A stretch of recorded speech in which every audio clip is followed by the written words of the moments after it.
18,000 টাকা পেয়ে গেছে কটা ফোনে। আমরা কিন্তু আপনাকে নো কস্ট ইএমআইতে ফোন দেবো। আমাদের এখানে সব ঠিকঠাক প্রাইস পেয়েছেন তো? 6খানা ফোন কিন্তু উনি এক্সচেঞ্জ করলো। অ্যাপেল 15 দিয়েছি, নো কস্ট ইএমআইতে ফিনান্স করে দিয়েছি, কোনো এক্সট্রা চার্জেস লাগেনি, নো কস্ট ইএমআই। তো এখন আনবক্সিং করছি না, অ্যাকচুয়ালি আনবক্সিং না, এটা ডেলিভারি করছি আমরা। এখন এই ফোনটা আমরা রেডি করে নিয়েছিলাম। তো এটা অ্যাপেলের 15 আছে। তো ম্যাডাম এসেছেন। ম্যাডাম আপনি কোথা থেকে এসেছেন? রাজারহাট থেকে এসেছে আমাদের বিরাটি ব্রাঞ্চে। এখন বিরাটি ব্রাঞ্চে 9টা 18 বাজে। তো এখন আনবক্সিং তো এটা করলাম। ভিডিওটা করার একটা কারণ আছে। ভিডিওটা করার কারণে উনি একটা আইফোন নেবে, আর তার জন্য কতগুলো ফোন উনি এক্সচেঞ্জে নিয়ে এসছে। একটা জিও নিয়ে এসছে, একটা রেডমি নিয়ে এসছে, আর একটা এটা কি আছে, ভিভো V15 Pro। ওটা অনেক পুরনো ফোন। আর এটা হচ্ছে লেনোভো কোম্পানি উঠে গেছে, লেনোভো। আর এখানে হচ্ছে টেনর হচ্ছে গেছে, টেনরও কোম্পানি উঠে গেছে।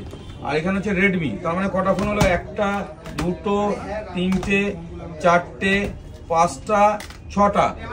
এখানে 6খানা ফোন কিন্তু উনি এক্সচেঞ্জ করলো। উনি কিন্তু ফোন পারচেস করলো একটা। তো আমাদের এখানে সব ঠিকঠাক প্রাইস পেয়েছেন তো?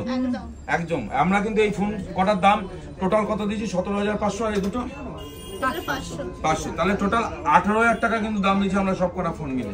তো আমার মনে হয় আমি অনেকটাই দাম দিয়েছি, কারণ উনি অনেক দূর থেকে এসেছে। ওনাকে আমার বেনিফিট কিছু দিতে হবে। সঙ্গে তো আমাদের মোবাইল কিনলে গিফট থাকে, সেগুলো আলাদা ব্যাপারে। ভিডিওটা বড় হয়ে যাবে, অনেকটাই ছোট করেই করছি। মেন পয়েন্ট হচ্ছে এই ফোনগুলো দিয়ে কিন্তু অনেকে কোশ্চেন করে যে এই ফোনগুলো দিয়ে কত টাকা পাওয়া গেছে। তো আজকের অফারে আমাদের যে অফার চলছিল, এখানে কিন্তু উনি 18,000 টাকা পেয়ে গেছে কটা ফোনে। তো ভালোই হলো, আপনিও এসেছেন আমাদের এখানে। আশা করি ফোন কিনতে গেলে আবার আসবেন। ঠিক আছে। আমি আইফোন 15 কিনেছি। তো এতগুলো এক্সচেঞ্জের পর আমরা ঠিকঠাক ভ্যালুয়েশন পেয়েছি। তো সেটা কিনে স্যাটিসফাইড হয়ে আবার এই রেনো 14টা আবার পারচেজ করেছি। ঠিক আছে। তো উনি কিন্তু একটাই ফোন কিনতে এসেছিল, একটাই ফিনান্সে নিয়েছিল। তো এখন ওনার মানে জানি না কেন উনি কিনেছেন। তো আরেকটা ফোন কিনবে করছিল। আমি বলার পর প্রথমে উনি বলেনি আমাকে কিছু। এই ফোনের ভ্যালু যখন দিয়েছি, উনি অ্যাকচুয়ালি আমাদের থেকে চলে গেছিলো একবার। উনি আমি বুঝিয়েছিলাম, তো আবার এসছেন। ঠিক আছে, হয়তো দেখে গেছেন, তাতে আমার কোনো প্রবলেম নেই। সবসময় দেখে নেওয়াই ভালো, তাহলে বিশ্বাসটা আরও বেশি বাড়ে।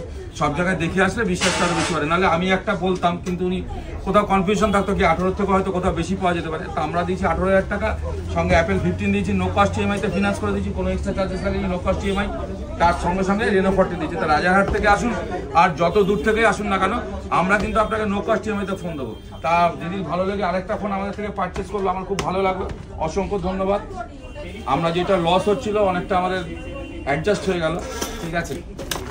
তো আমি আনবক্সিং করে দিলাম রেনো 14টা কার জন্য কিনলেন? 512 GB রেনো 14 নিয়েছে। তো রাজারহাট থেকে এসে কিন্তু ফিনান্স হয়ে গেছে অ্যাপেল 15 নো কস্ট ইএমআইতে। তো আমাদের এখানে নো কস্ট ইএমআইটা কত মাসের করলে? 24 মান্থ। উনি কিন্তু 24 মাসের নো কস্ট ইএমআই করে দিয়েছে। আর রেনো 14টা দেখো কত সুন্দর, একদম 512 GB নিয়েছে। উনি সবসময় হাই মানে সবচেয়ে বেশি ভেরিয়েন্টের ফোনটাই পারচেস করে, আমাকে বলছিল। তা রেনো 14 আমাদের কাছে 512 GB স্টক অ্যাভেলেবেল আছে। যাদের লাগবে তারা আসতে পারে। আর সব ঠিকঠাক আছে তো? অবশ্যই মানে সব জায়গা থেকে তো বেশি ঠিকঠাক আছে তো? এটাই এসে আমারও ভাবিনি যে মোটামুটি সবকিছু এতটা ভালো করে উনি দেবে। মোটামুটি যা ভ্যালুয়েশন দিয়েছে তাতে আমি খুবই হ্যাপি। আর আশা করি পরে আবার একবার আসার ইচ্ছা আছে। আর একটা ফোন 1-2 মাসের মধ্যে একটা পারচেস করা আছে, আবার আসবো। থ্যাংক ইউ রাজারহাট থেকে এত কষ্ট করে আমাদের কাছে আসার জন্য, আমাদের ভরসা রাখার জন্য। আমরা হয়তো সেই জায়গাটা রাখতে পেরেছি, এবং আমরাও কিন্তু নেক্সট টাইম উনি ফোন পারচেস করলে আমরাই ফোন দেবো। এই কমিটমেন্টটা কিন্তু স্যার করলো। আবার আসতে হবে। আবার কবে আসছে ফোন নিতে? সেপ্টেম্বর। আরেকটা ফোন বাকি আছে, দুজনের দুটো হলো, আরেকটা ফোন বাকি আছে কিন্তু। ঠিক আছে, চলো, থ্যাংক ইউ ভেরি মাচ।